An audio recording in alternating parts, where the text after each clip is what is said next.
Hello my lovely people, আশা করি তোমরা সকলে খুব ভালো আছো। আমি খুব ভালো আছি। দেখতে পাচ্ছ কত খুশি। এত খুশির কারণটা কি জানো?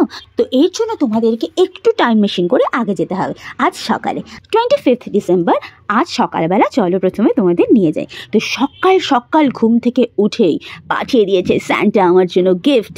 ঘুম থেকে উঠেই ব্রাশ করার আগে গিফট পেতে কার না ভালো লাগে। প্রথমেই তো তোমরা দেখতে পাচ্ছ আমাদের বাড়িতে একটা ছোট্ট গিফট চলে এসছে, পুচকুটা হাতে কেক নিয়ে। আর তারপর এসে গেছে আমার ক্রিসমাস সারপ্রাইজ গিফট। এবার তোমাদের মনে হতে পারে যেটা কে দিল। এই গিফটটা দিয়েছে আমার স্যান্টা, মানে আমার হাজব্যান্ড। স্যান্টাই বটে, যখন তখন লুটে নেওয়া যায় যা দরকার।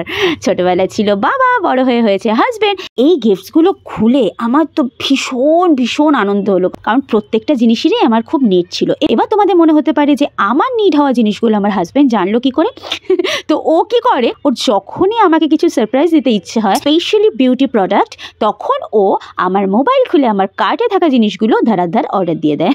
ফার্স্ট অর্ডারটা দেয়। হ্যাঁ, তার মধ্যে থেকে কিছু জিনিস হয়তো এখন দরকার থাকে, কিছু জিনিস হয়তো পরে নিলেও চলবে, কিন্তু কই না, যখন দেয় সবগুলি একসাথে পেয়ে যায়। তো ফার্স্ট কার্ডে আমার এইগুলো রাখা ছিল, এগুলোকে ও অর্ডার দিয়ে দিয়েছে। বুঝে নিয়েছে যে এগুলো আমার দরকারি, আমার এগুলো চাই বা লাগবে, আজ বাদে কাল তো নিতেই হতো। অ্যাকচুয়ালি ও খুব চালাক, এক ঢিলে দু পাখি মেরে দেয়। যেমন দেখো, এগুলো তো ওকে দিতে হতোই, হ্যাঁ, প্লাস আমাকে আবার গিফটও দিতে হতো। ও কি করলো, নেসেসিটিটাকে গিফটের সাথে অ্যাটাচ করে দিল। তাহলে কি হলো, এক ঢিলে দু পাখি তো মরলই। খুব চালাক। প্রথম আমি খুব আনন্দ হতাম, বাট এখন বুঝতে পারছি কতটা চালাক। দুটো গিফটের জায়গায় একটা গিফট হয়ে গেল। যাই হোক, কই না, আমার এটাও খুবই দরকার ছিল, খুবই ভালো লেগেছে। আর অজান্তে পাওয়া গিফটের, মানে সারপ্রাইজ গিফটের মূল্যই আলাদা। তো সকাল সকাল উঠে এত গিফটস পেয়ে আমার মন তো একদম খুশ।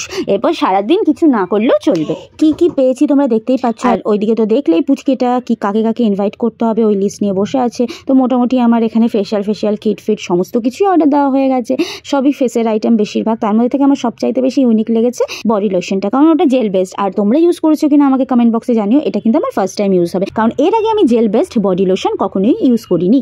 তো এই যে সকাল সকাল শুরু হয়ে গেছে আমাদের বাড়িতে তোড়জোড়। মা করছে মাটন ম্যারিনেশন, আর তারপর এসে গেছে টার্কি। এমনিতেই থ্যাঙ্কস গিভিং চলছে, এটা হচ্ছে আনএক্সপেক্টেড ছিল। আমরা জানতাম না যে আজকে আমরা টার্কিও খাবো। যাই হোক, ওটা রাঙা কাকা নিয়ে এসছে। পেট পুজো সেরে আমরা চলে গেলাম, আমি আর আমার হাজব্যান্ড, ছোট্ট ছোট্ট মজাগুলোকে লুটতে। সেটা হলো, প্রথমেই হচ্ছে আমাদের ফেভারিট জিনিস ফুচকা। আমার আজকে ফুচকা খাওয়ার খুব একটা ইচ্ছে ছিল। আমার ইচ্ছে হচ্ছিল চাট বা চুরমুর আর দই ফুচকা খাবো। আমি তাই খেয়েছি দই ফুচকা। এই দেখো আমার দই ফুচকাটা বানানো হচ্ছে, কি ডেলিশিয়াস ভাবে। আর এখানেও আমরা আজকে কিন্তু এক ঢিলে দু পাখি মেরেছি। গেছিলাম ফুচকা খেতে, আর দেওরের বিয়ের ফুচকার অর্ডারটাও কিন্তু ওখানে দিয়ে এলাম। এই দাদাগুলো আমাদের পাড়ায় হেভি ফুচকা বানায়, দু ভাই মিলে। আর সব থেকে মজার কথা কি জানো, আমাদের বিয়েতেও কিন্তু ওনারাই ফুচকা স্টল দিয়েছিলেন। তো এই যে আমার রেডি হয়ে গেছে দই ফুচকা।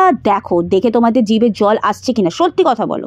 আমার তো এখন ভয়েস ওভার দিতে গিয়েও জল আসছে, এতটাই টেস্টি হয়েছিল দই ফুচকাটা। এই দেখো, হাজব্যান্ড আমার বলছে যে বিয়েতে কি কি স্টল লাগাতে হবে, কি কি হবে, দহি বড়া, দই ফুচকা, ফুচকা, চাট, পাপড়ি চাট, চুরমুর বগেরা বগেরা চাট। আচ্ছা, চাট আর পাপড়ি চাট একই হলো না? আমি কি ভুলভাল বকছি কে জানে। তারপর যেটা না হলেই নয়, বড়দিনের সব থেকে ইম্পর্টেন্ট জিনিস, সেটা হলো কেক। যদিও বা আমি ফ্রুট কেক খাই না, আমার জন্য অলওয়েজ পেস্ট্রি আর ক্রিম কেক আনা হয়। কিন্তু ফ্রুট কেক হলো বড়দিনের একটা ইমোশন। তো যথারীতি আমরা সবসময় বাটার ফ্রুট কেকটাই নিই। তো এইবার না, এই যে একটা ড্রাই ফ্রুট ভর্তি করা কেকটা আমার হাজব্যান্ডের খুব পছন্দ হয়েছিল। বাট আমি বললাম, দেখো, বেশি বাড়াবাড়ি করতে যেও না, এটা এখন নেওয়ার কোনো মানেই হয় না, কারণ অনেক রাত অলরেডি হয়ে গেছে।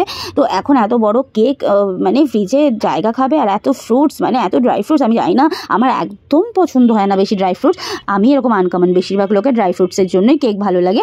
তো আমি বললাম, দেখো চলো বাটার ফ্রুট কেকটাই নিই, যেটা আমরা অ্যাজ ইউজুয়াল নিয়ে থাকি। ওটাও আমাদের একটা ইমোশন হয়ে গেছে। তো নেওয়ার পর আমি এরকমভাবে কেকগুলো দেখছিলাম বাইরে সেগমেন্টে, মিও আমরের ভেতরে তখনও ঢুকিনি। আর আমার হাজব্যান্ড ইচ্ছে করে ইয়ার্কি মারছিল, চলো চলো বাড়ি যাই, কারণ জানে যে আমি তো এই কেক খাই না। তারপর বলছে, বাবা মুখটা তো একেবারে কাচুমাচি হয়ে গেল, চলো ভেতরে ঢোকো, তুমি কোনটা খাবে বলো। তো এরকমভাবে শো অফ করার পর, আমরা কেক নিয়ে এতটাই শো অফ করছি যে কি বলবো। তো এরকমভাবে কেক নিয়ে শো অফ করার পর আমরা যথারীতি ভেতরে সেগমেন্টে ঢুকলাম। ঢুকে আমার পছন্দ হয়েছে কেসের পিস্তা। আর আমি বেসিক্যালি চকলেট কেকই চেয়েছিলাম, যে কোনো একটা চকলেট পেস্ট্রি নিলেই হতো। বাট ও বললো তিনখানা নাও, একটা হচ্ছে কেসের পিস্তা, একটা হচ্ছে হচ্ছে চকলেটের 2 ধরনের পেস্ট্রি। আমি বললাম না, আমি এত কিছু নেবো না, ঠিক আছে মুখ চেঞ্জের জন্য তুমি আমাকে একটা চকলেট দাও আর একটা কেসের পিস্তা দাও, কারণ বাড়িতে গিয়ে না আমি অনেক বেশি নাটক করি, নাটকগুলো তোমাদের সাথে আজকে শেয়ার করবো। দাঁড়াও। ইয়েপি, আমাদের কেক না কমপ্লিট, টাটা বাই বাই মিও আমোরে, প্রাণ ভরে। তো যেহেতু আমি এবার চার্চে যেতে পারিনি আর যখন বেরিয়েছি তখন অলরেডি চার্চ ক্লোজড, তো আমার খুব ইচ্ছে ছিল আমি একটু ছোট্ট জিসাসকে আর মাদার মেরিকে দেখবো। তাই আমাদের পাড়ায় একটা স্কুলের সামনে এরকমভাবে মাদার মেরি আর জিসাসের মূর্তি আছে, তো আমরা ওটাই একটুখানি দেখতে গেছিলাম হাতে কেক নিয়ে। তো ওখানে গিয়ে একটু প্রে করলাম, একটু বাঙালি তো জানো সবখানি প্রণাম করে, প্রণাম করলাম, তারপর মন ভরে ওনাদের দেখলাম, মনটা অনেকটা বেশি শান্তি পেল। তারপর হাতে কেক নিয়ে রওনা দিলাম বাড়ির দিকে। তো বাড়ি পৌঁছে গেলাম, এইবার বাড়ি ঢুকে কেক কাটার পালা। তো আজকের দিনটা তো আমাদের খুব ভালোই কাটলো, খারাপ বলবো না, যতটুকু কাটিয়েছি বেশ ভালো কাটিয়েছি।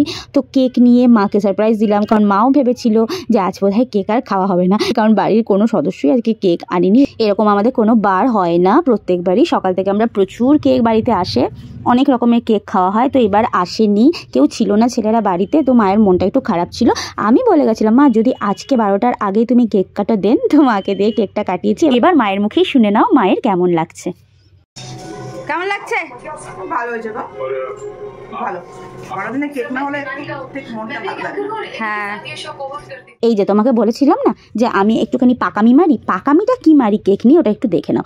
আমি যে কোনো পেস্ট্রি, ক্রিম কেক, বিশেষ করে চকলেটি পেস্ট্রি সবসময় মাইক্রোওভেনে ঢোকাই, ঢুকিয়ে ওটাকে জাস্ট গলিয়ে একটুখানি choco lava cake something like that বানিয়ে তারপরে ওটা খাই। এবার ওটা অনেকের পছন্দ হয়, অনেকের পছন্দ হয় না। যাদের পছন্দ হয় খুব পছন্দ হয়, যাদের পছন্দ হয় না একেবারেই পছন্দ হয় না। যেমন আমার হাজব্যান্ডের একেবারেই এটা পছন্দ হয় না, ও বলে কেকগুলোকে শক্ত বানিয়ে পাউরুটি বানিয়ে খাও, বাট আমার না, আমার যে ওই চকলেটটা মেল্ট হয়ে যায় সেটা খুব ভালো লাগে। যদিও বা কেসের পিস্তাটাকে ওরকম করে একটু বাড়াবাড়ি করে দিয়েছিলাম, বাট চকলেট পেস্ট্রিটা অ্যাজ ইউজুয়াল ফাটাফাটি হয়েছিল। তোমরাও যদি এরকমভাবে কেক খেতে পছন্দ করো আমাকে কিন্তু জানাতে ভুলো না। তো যাই হোক, আজকের ব্লগটা এইটুকুই, আবার দেখা হবে পরবর্তী ব্লগে। ততদিন কিন্তু তোমরা খুব ভালো থেকো, সুস্থ থেকো, আর আমাকে এইভাবেই সাপোর্ট করেছিও। Love you all guys, tata.